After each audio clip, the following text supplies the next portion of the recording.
లక్ష్మణ రేఖ దాటితే చర్యలు తప్పవని టీపీసీసీ క్రమశిక్షణ కమిటీ చైర్మన్ మల్లు రవి హెచ్చరించారు. గాంధీ భవన్లో జరిగిన సమావేశంలో పాలకుర్తి ఎమ్మెల్యే యశస్విని రెడ్డి కాంగ్రెస్ ఉపాధ్యక్షురాలు ఝాన్సీ రెడ్డిపై వచ్చిన ఫిర్యాదులపై చర్చించారు.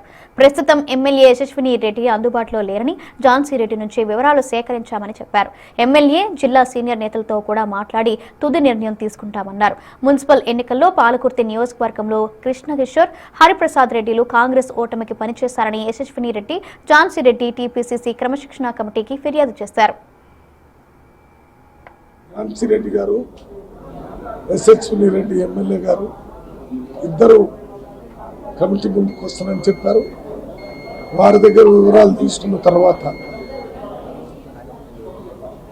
అక్కడ ఇన్ఛార్జి మినిస్టర్ పొంగులేడి శ్రీనివాసరెడ్డి గారితోనే, అదే రకంగా ఆ జిల్లాకు పెద్ద నాయకుడిగా ఉన్నటువంటి వేము నరేందర్ రెడ్డి గారితో, అక్కడ జిల్లా కాంగ్రెస్ అధ్యక్షుడితో, అవసరమైతే ఇతర నాయకులందరితో మాట్లాడి దాని మీద ఫైనల్ నిర్ణయం తీసుకోవటం జరిగింది. ఇంతవరకు ఫైనల్ నిర్ణయం ఏది తీసుకోవటం లేదు. అంతకుముందు ఎవరి మీద అయితే కంప్లైంట్ ఇచ్చారో వాళ్ళని పిలిపించాము.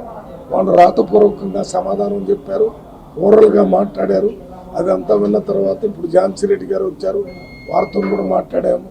ఇవన్నీ కూడా కాంగ్రెస్ పార్టీలో జరుగుతున్నటువంటి కార్యక్రమాలు, గొడవలు. కాబట్టి దీన్ని ఎంతవరకు ఏ రకంగా సద్దుమణిగేదానికి ప్రయత్నం చేయటంలో భాగంగా ఎన్నిసార్లు పిలుస్తున్నాం. ఒకవేళ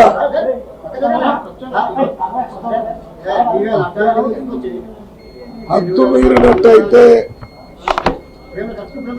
ఒకవేళ లక్ష్మణ రేఖను దాటితే మాత్రం మేమేమి చేయలేము.